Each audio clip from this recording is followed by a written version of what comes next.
You went to bed thinking you were a genius. You bought gold at $5,000. You watched it fly to $5,600. You were calculating which color Lamborghini you were going to buy. And then you woke up. In one single night, less than 12 hours, gold erased nearly $1,000 of value. It didn't just drop, it teleported. If you were using leverage, your account isn't just at zero, it's in the negative. It feels like a crime scene. It feels like manipulation. And look, here's the thing. It was a setup, but it wasn't a conspiracy. It was a liquidation cascade. You just witnessed one of the most brutal wealth transfers in financial history. And if you don't understand why it happened, you are guaranteed to lose money the next time it happens. My name is Dilkin, and I spend way too much time analyzing market crashes and liquidity traps. If you're someone who bought the top because you were scared of missing out, make sure to hit the subscribe button and give this video a thumbs up if this helps you out. Today, we are dissecting the gold flash crash of January 2026. I'm going to show you the 3 hidden triggers that caused the collapse and how to spot the difference between a safe haven and a death trap. Let's talk about the biggest lie in investing. Gold is a safe haven. We are taught that when the world is scary, you buy gold. It's the flight to safety, right? Not always. When gold moves slowly, it's a store of value. But when gold moves vertically, like it did from 4,500 to 5,600, it stops being a safe haven and becomes a speculative bubble. Here's what most people don't realize. The market is designed to seek maximum liquidity. When everyone on the planet is piled into one trade, long gold, the market becomes a crowded boat. It only takes one person to sneeze for the whole boat to tip over.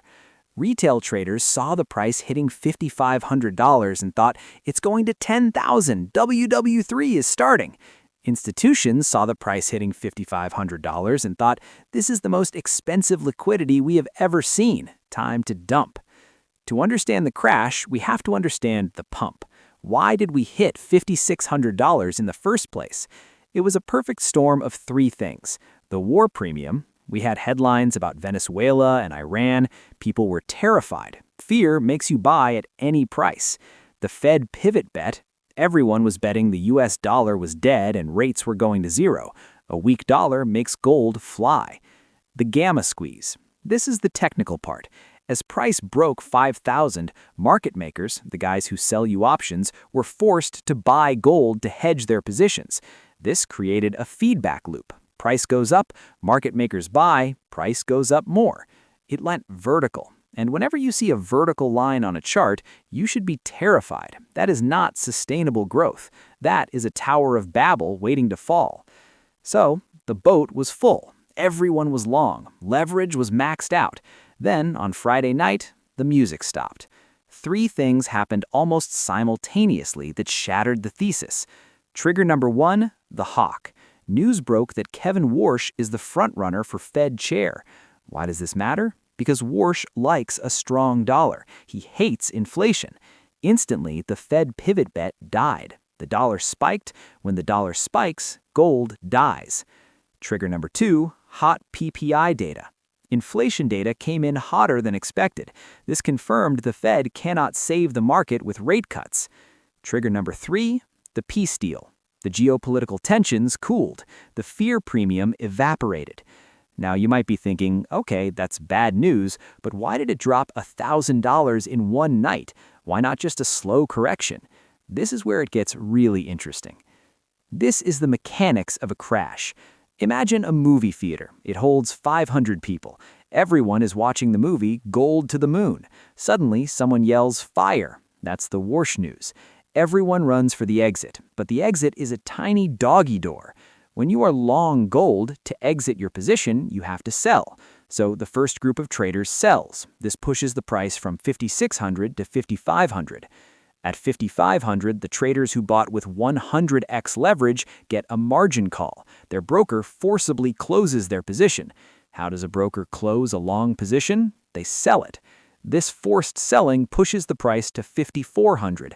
Now the 50x leverage guys get liquidated. Their automatic sell orders hit the market. Price drops to 5,200. Now the 20x leverage guys get liquidated.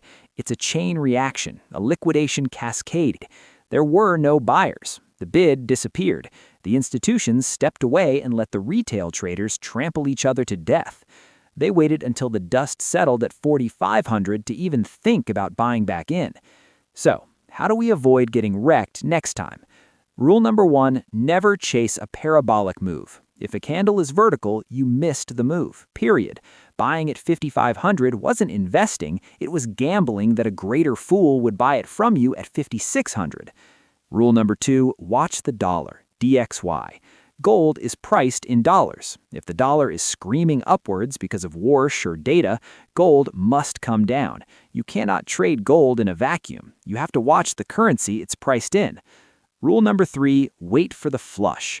If you liked gold at $4,500 last week, you should love it at $4,500 today. The fundamental reasons to own gold, debt, and instability haven't changed. Only the price has. Real traders don't buy the spike, they buy the blood. Look, what happened this week was painful. If you lost money, take a breath. It's tuition. You paid the market to learn a lesson about leverage and liquidity. The market goes up by the stairs, and it comes down by the elevator. The institutions played this perfectly. They sold the war fear to you at the top, and they bought your liquidation at the bottom. Stop being their exit liquidity. If you want me to do a full breakdown of the Kevin Warsh Effect on the crypto markets next, leave me the Bitcoin emoji in the comments. Don't forget to subscribe if you want to protect your wealth from the next cascade. I'll see you in the next one.